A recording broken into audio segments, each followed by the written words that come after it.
Introduction: the new rich mindset. Forget the old script. Wake up early, sit in traffic, work 9 hours under fluorescent lights, go home exhausted, repeat 5 days a week for 40 years, hoping for freedom after retirement. That's the story most of us were handed. But it's not the only one. And according to Tim Ferriss, it's not the smart one. In the 4-Hour Workweek, Ferriss introduces a new way of thinking, a radical one, but one grounded in practice. You don't have to wait until you're 65 to start living. You can design your freedom now. This isn't about laziness. It's not about being irresponsible. It's about becoming efficient, intentional, and free. Free from wasting your life on work that doesn't matter. Free from offices, pointless meetings, endless email, and the myth that busyness equals productivity. Ferriss introduces a new class of people, the new rich. The new rich aren't defined by how much they have, but by how much choice they have. They don't ask, how can I make more money? They ask, how can I use money to buy more time, freedom, and meaning? The old wealth formula was, work hard now, enjoy life later. The new one is, design life now, build income around freedom, and never wait for someday. This audiobook is a summary of that philosophy. We'll explore Ferriss's DEAL framework, 4 key steps to escape the 9-to-5 and create a life you actually want to live. D is for definition. Redefine what success really means to you. Learn how to challenge fear instead of chasing comfort. E is for elimination. Cut the noise. Get out of the busy trap. Focus on what truly moves the needle. A is for automation. Build systems that earn money without constant work. L is for liberation. Break free from the office. Live where you want. Work when you want. Reclaim your time. Ferriss isn't promising overnight success. He's showing you how to rethink the game entirely. And whether your goal is to travel the world, spend more time with your family, or just stop feeling stuck in a job you hate, this audiobook will give you the mindset, the strategy, and the examples to start your shift. It begins with a simple decision. What if your life didn't have to look like everyone else's? What if you didn't need more stuff, just more freedom? And what if you could build it one smart choice at a time? Let's find out. Step 1. D is for definition. Redefine success and fear. The first step to designing your ideal life isn't action, it's clarity. Most people rush into doing without asking the most important question: what am I actually trying to build? In the traditional model, success is defined by money, titles, and things. A better job, a bigger house, a nicer car. But Tim Ferriss flips that idea on its head. To him, success isn't about accumulating more, it's about needing less. It's not about owning expensive things, it's about owning your time. It's not about retirement at 65, it's about creating mini retirements along the way. And it's not about security, it's about freedom. This is the beginning of the new rich mindset. You stop asking, how can I earn more money? And you start asking, what would my ideal day actually look like? And how can I make that normal, not a vacation? Define what you actually want. Ferriss suggests this exercise. Forget what's realistic. Forget what others expect. Ask yourself, if there were no limits, no job, no bills, no fear, what would I do all day? Would you travel, write, train, build something, spend time with family? Now get specific. What time would you wake up? What would your morning look like? Where would you live? What would you eliminate from your life completely? Most people don't think this way. They aim for vague ideas like freedom or success, but never define what those words actually mean for them. So they work and still feel lost. Ferriss says, start by defining the dream. Then reverse engineer it. Fear setting, a better tool than goal setting. Next comes a tool that changed everything for Ferriss and many of his readers. It's called fear setting. We've all heard of goal setting, but often what stops us isn't a lack of goals. It's fear. Fear of failing, fear of judgment, fear of making the wrong move, fear of losing stability. So instead of asking, what do I want? Ask, what am I afraid of? Ferriss breaks it down into a simple 3-step process. 1. Define the worst-case scenario. What's the absolute worst that could happen if you took the leap? Quit the job, started the business, booked the flight, moved cities, get brutally honest, be vivid. Would you go broke, be embarrassed, lose your job, temporarily upset someone? 2. How could you prevent it? Are there steps you could take to reduce the risk? Could you test the idea on a small scale, get advice, build a safety net? 3. How would you recover? If the worst happened, what would you do to bounce back? Could you get another job? Move in with someone? Start fresh? Most people realize this. The worst-case scenario is rarely fatal and often reversible. Yet we live as if every risk will ruin us. Fear setting makes fear logical, and when you make fear visible, it shrinks. It stops being a wall, it becomes a gate. Cost of inaction. But there's a twist, and it's the most powerful part of Ferriss's method. After listing all your fears about taking the leap, ask this. What's the cost of not acting? If you do nothing, what will your life look like in 6 months, 1 year, 5 years? What will staying in this job, this routine, this lifestyle cost you in confidence, energy, time with people you care about, opportunities you'll never see again? Suddenly, action looks less risky, and inaction becomes the real danger. Dreamlining, making the abstract concrete. Now that fear is out of the way, it's time to build the dream. Ferriss introduces a concept called dreamlining.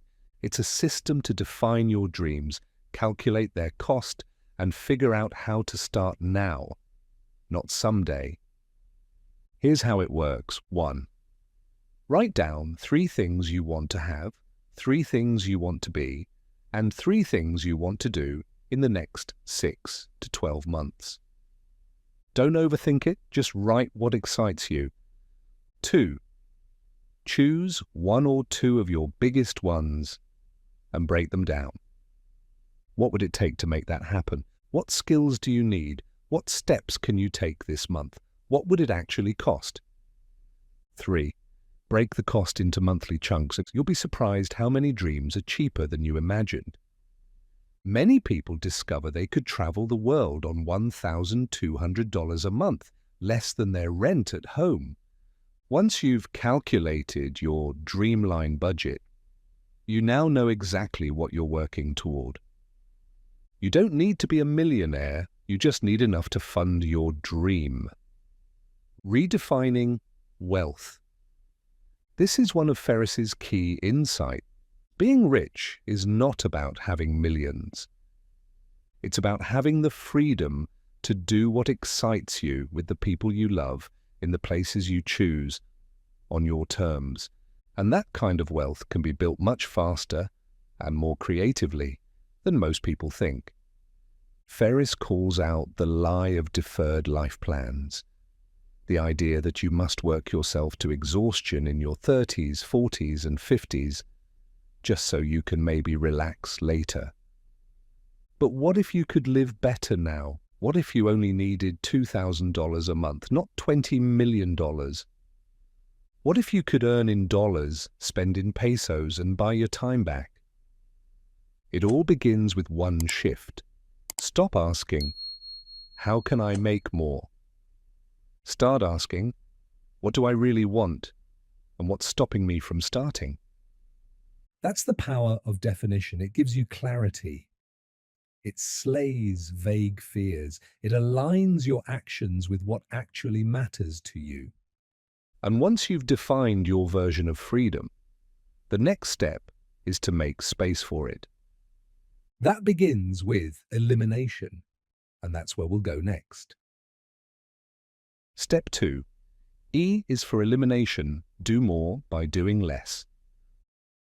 Once you've defined what freedom looks like to you, the next step is to create the space for it. That means eliminating what doesn't matter.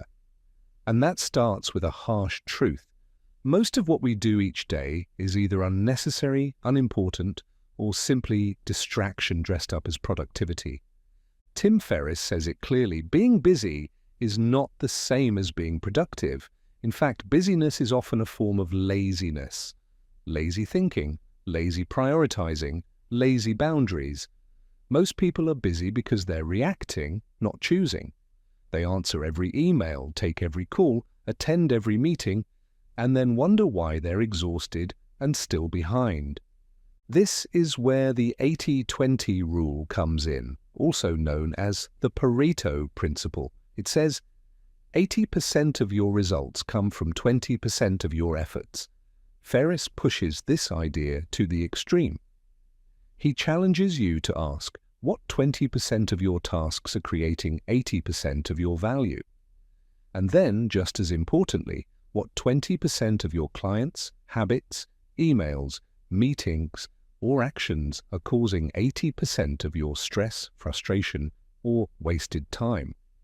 When you know the answer to those two questions, your job becomes simple. Double down on the valuable 20% and eliminate the rest. Not delegate, not delay. Eliminate. Most of what you think you have to do isn't necessary. Most tasks don't need to be done, and certainly not by you.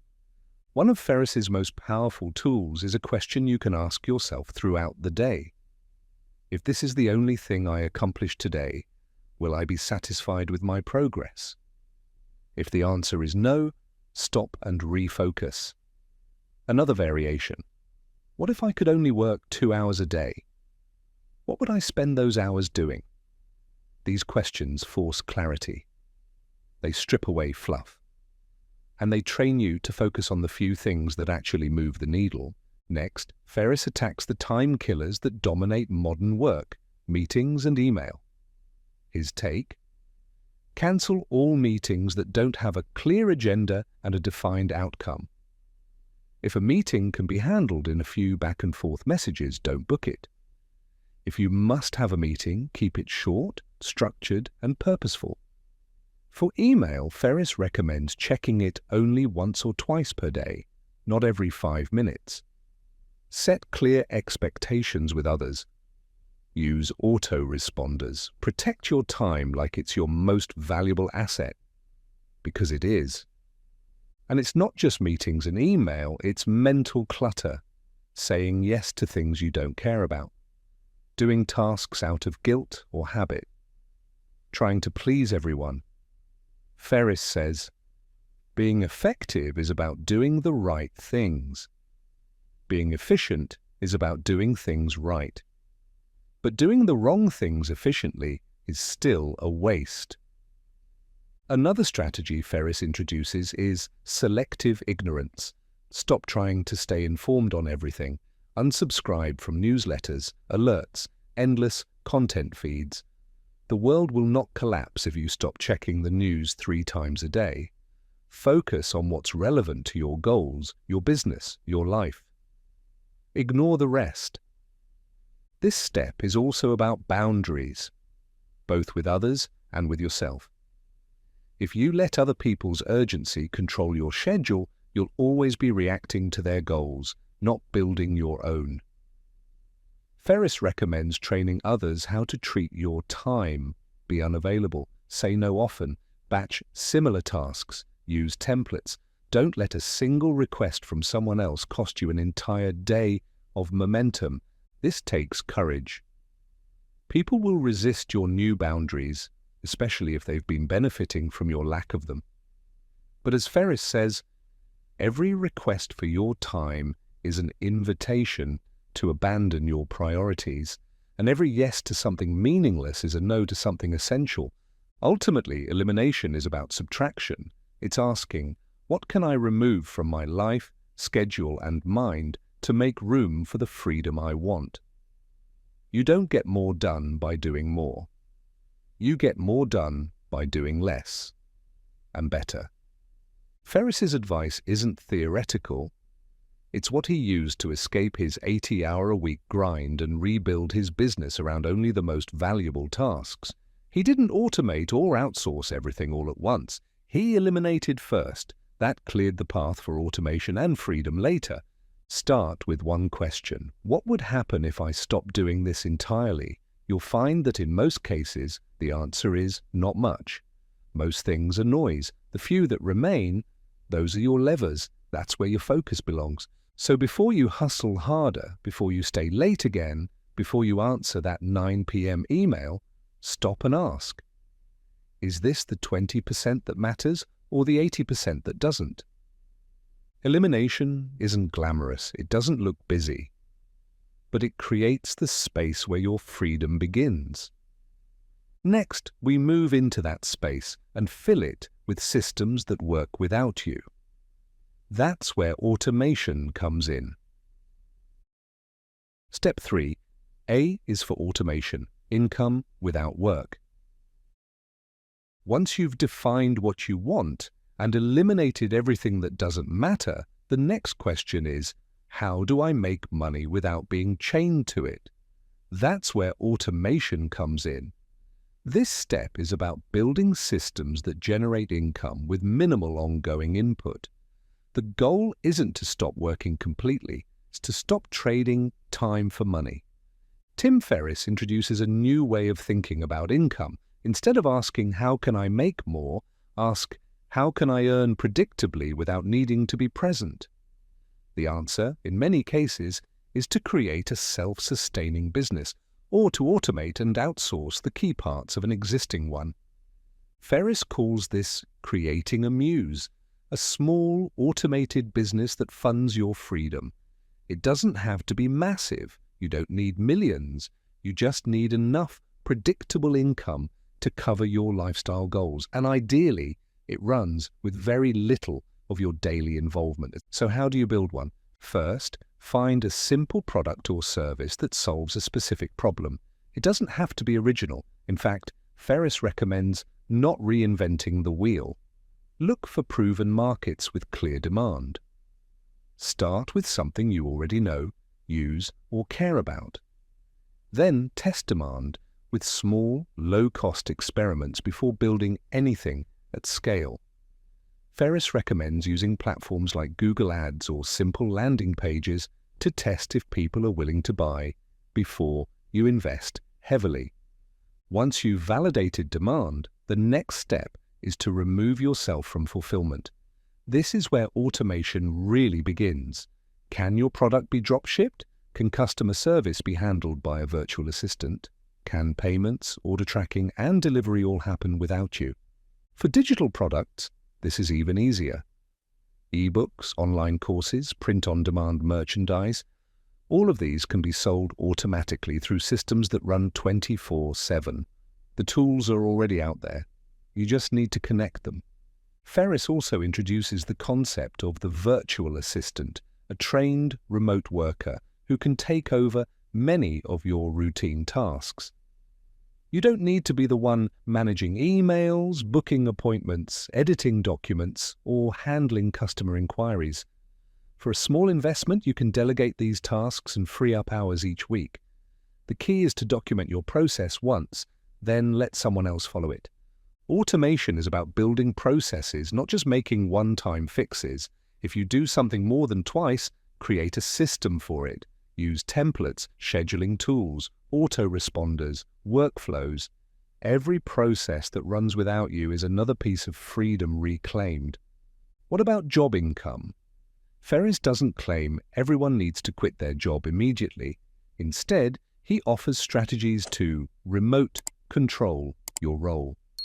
If you can show your boss that you're more productive working remotely, and if you start gradually proving it, you can often shift your job into a semi-automated setup. The goal is to free your location first, then your time, and eventually your income. The common pushback here is fear. What if quality drops? What if someone else messes up?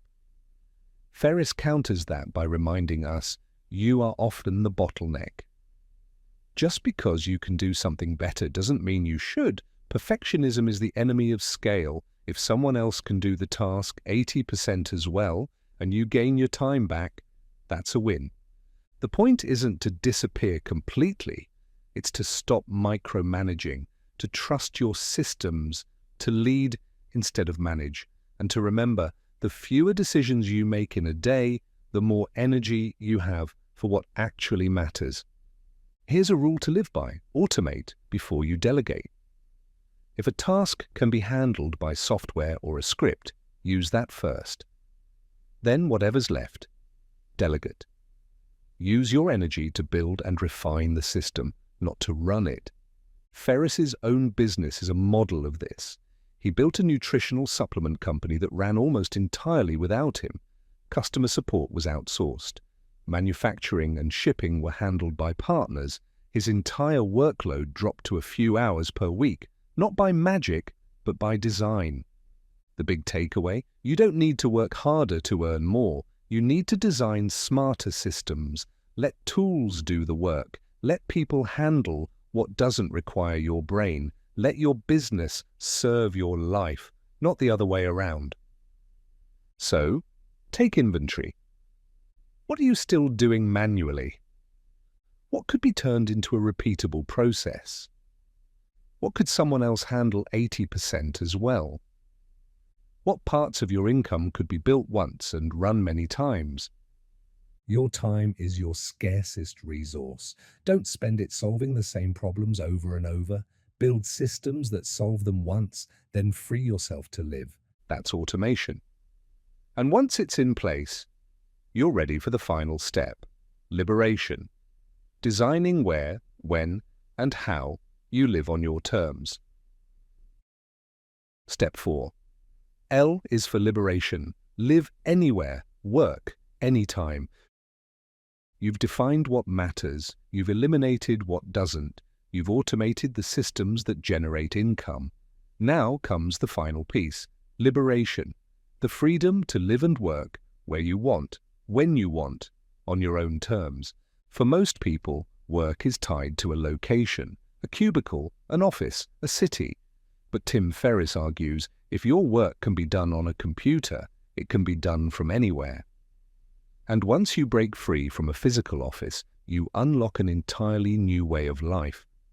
One that values experience over status, freedom over routine. The biggest misconception about location independence is that you need to quit your job or sell everything to become a digital nomad. That's not true. Ferriss shows that you can negotiate remote work within a normal job, and in many cases you can do it gradually without raising red flags. Start by proving productivity. If you can do more in one focused day at home than in 5 distracted days at the office, your case becomes easy to make. Track your results. Cut meetings.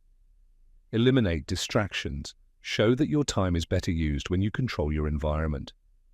Once you've built that trust, test a remote day each week, then a week per month, then a month abroad. Your boss doesn't want excuses. They want outcomes. Ferriss encourages you to speak the language of performance, not preference.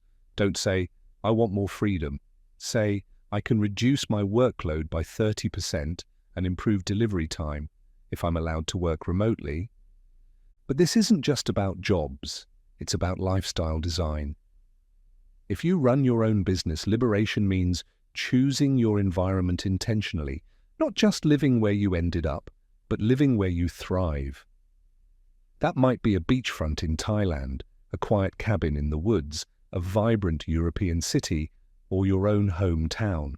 but with more time freedom than you ever thought possible. Ferriss emphasizes a key idea: geographic arbitrage.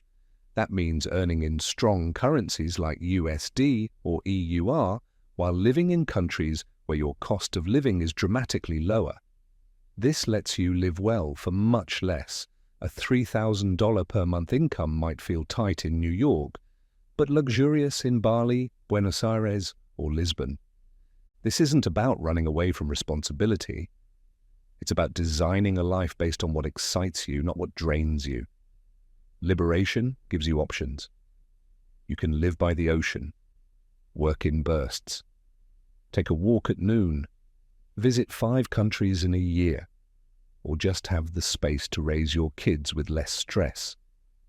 Ferriss also introduces the idea of mini-retirements, short breaks from work and routine that you take throughout life, not just at the end of it. Instead of saving all your freedom for when you're old, he suggests spreading it out. 3 months in Europe here, a few weeks of language study there, 6 months living in another country. These aren't vacations, they're lifestyle experiments, and they often cost less than staying home. To make this real, Ferriss offers strategies for dealing with objections. What if your clients need you? What if your employer doesn't allow it? What about loneliness? What about time zones? He answers each of these with systems. Time zone issues? Use clear scheduling tools and set availability blocks. Client demands? Set expectations, automate reports, use virtual assistants. Loneliness? Plug into co-working spaces or communities of other remote professionals. There are entire global networks of people living this way, and they're thriving. Ferriss also addresses the mental shift needed, the courage to let go of the office as an identity. Many people are more attached to their job location than they realize. It gives them structure, validation, and a sense of belonging. But it also traps them in routines that aren't aligned with their deepest goals. Liberation requires letting go of old expectations, including the need to be constantly seen, constantly reachable, or constantly working in the traditional sense. It's not about escaping work. It's about escaping unnecessary obligation. You still create value, you still build, you still contribute, but you do it on your own schedule, in your chosen environment, with intention. That's the life Ferriss built, and it's the one he teaches. Work that serves life, not the other way around. Space to think, breathe, explore. Income that's independent of your hours, and the freedom to choose how your time is spent every single day. So if you've been waiting for permission, this is it. You don't have to keep living by default. You can negotiate flexibility. You can redesign your income. You can set up your systems. You can leave the office, permanently or part-time. You can live anywhere. Liberation is not a reward for burnout. It's a choice you can make far sooner than you think. And once you're free, really free, you'll wonder why you waited so long. Bonus: mini retirements and lifestyle. Design in practice. Retirement is broken. That's the idea Tim Ferriss challenges in this final section. We've been taught to sacrifice our best years for the promise of freedom at the very end. But what if that freedom never comes? What if you reach retirement age only to find you're too tired, too limited, or too disconnected to enjoy it? Ferriss offers an alternative: mini retirements. Instead of working non-stop for decades, why not take strategic breaks throughout your life? 3 months here, 6 months there. Not as an escape from life, but as a part of it. These breaks aren't just for rest, they're for living. Learning languages, traveling, writing, volunteering, exploring a new country, reconnecting with your creativity, redesigning your values. The best part? They don't require millions of dollars. With the tools Ferriss teaches, automation, remote income, and elimination of waste, many people find they can afford extended time off with far less than they thought. and they often spend less abroad than they would just surviving at home. But mini-retirements also serve another purpose, breaking the cycle of someday. Most people put off their dreams indefinitely. Someday I'll travel. Someday I'll take a break. Someday I'll focus on what really matters.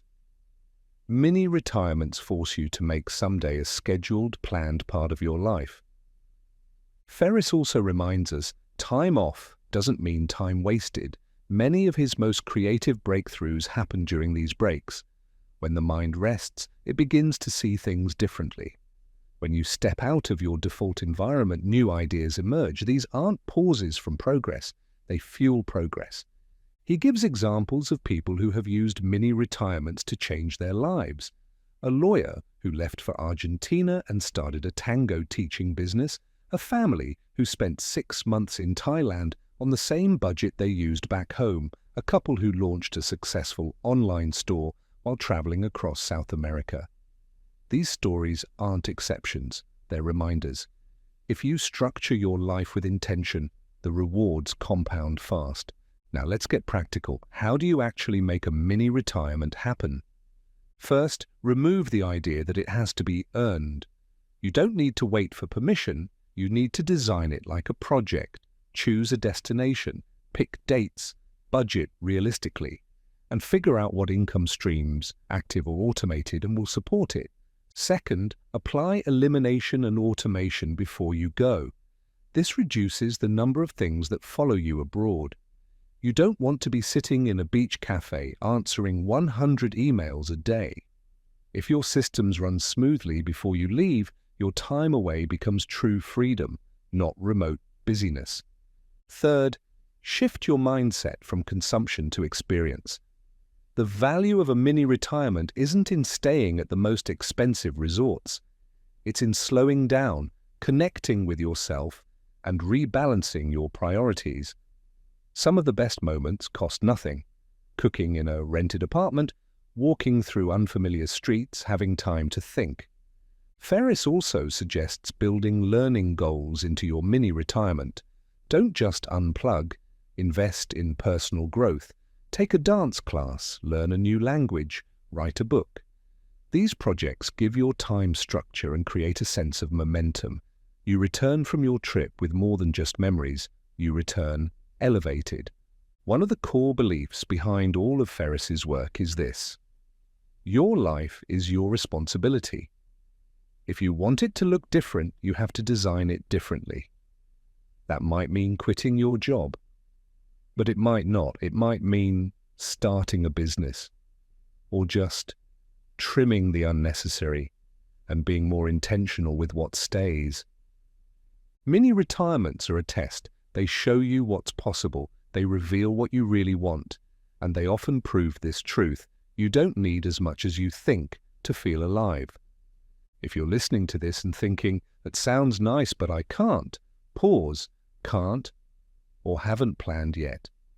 Because the only real barrier for most people isn't money. It's mental permission. The belief that taking a break is failure, that rest is weakness, that freedom is irresponsible. Ferriss flips that narrative completely. He says, burnout isn't a badge of honor. Staying miserable isn't noble. You don't owe your life to a system that doesn't care about your well-being. You owe it to yourself to live deliberately. Mini-retirements aren't a break from life. They are life, when lived on your terms. So, where would you go if you had 3 free months? What would you do if you weren't checking Slack every morning? What would you learn, create, or remember? Make a list. Name the country, set a date, sketch a budget, design your escape. Not to run away, but to return better. Your life isn't something you get handed, it's something you build. Conclusion. Designing freedom, one choice at a time.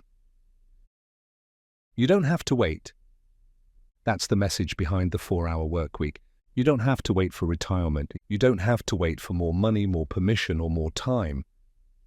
You can begin designing your freedom now, one small, intentional step at a time. Tim Ferriss didn't write this book for dreamers. He wrote it for people who are willing to challenge the script, who are willing to question why we work the way we do, why we accept stress as normal, why we assume freedom is something we only earn at the end of a career. This audiobook has walked you through the 4 core steps of that escape. First, you defined what freedom actually means to you. You clarified your goals. You faced your fears. You asked, what does my ideal life look like? And what's really stopping me? Then you eliminated what doesn't matter. You questioned the cult of busyness. You focused on the 20% that creates 80% of your results. And you gave yourself permission to say no. To distractions, to low-value tasks, and to everything that doesn't serve your vision. Next came automation, building systems that run without you, delegating, outsourcing, digitizing, and simplifying. You learned how to remove yourself from the center of every decision. Not to be lazy, but to be free. And finally, you reached liberation. You learned how to untie your work from your location, how to negotiate freedom, how to live and work from anywhere, and how to take time now, not just at the end of your life. You also explored the idea of mini retirements, intentional breaks that give you the space to learn, reflect, and live fully along the way. Because freedom is not a reward for suffering. It's a result of conscious design. Here's the truth. Most people won't do any of this, not because they can't, but because they won't question the default. They're too afraid of risk, too attached to approval, too used to the routine. But you're different, because now you see it. You see the systems, you see the choices, you see the trade-offs. And once you see them, you can't unsee them. From this point forward, you get to decide. You can keep working by someone else's rules, or you can build your own. Freedom isn't built in one leap. It's built in daily decisions. One email you don't check, 1 hour you delegate, one small experiment that proves the old system wrong. So go back to your journal, revisit your dream lines, look at your numbers, make a plan, take a risk, reclaim 1 hour, test one idea. Say no to one thing that drains you. Say yes to one thing that lights you up. You don't have to work 80 hours a week to live well. You don't need to wait 30 years to feel free. You need systems, clarity, and courage. And now you have the blueprint. So take the next step. Because the 4-hour workweek isn't about time, it's about freedom. And that starts with one choice. Today,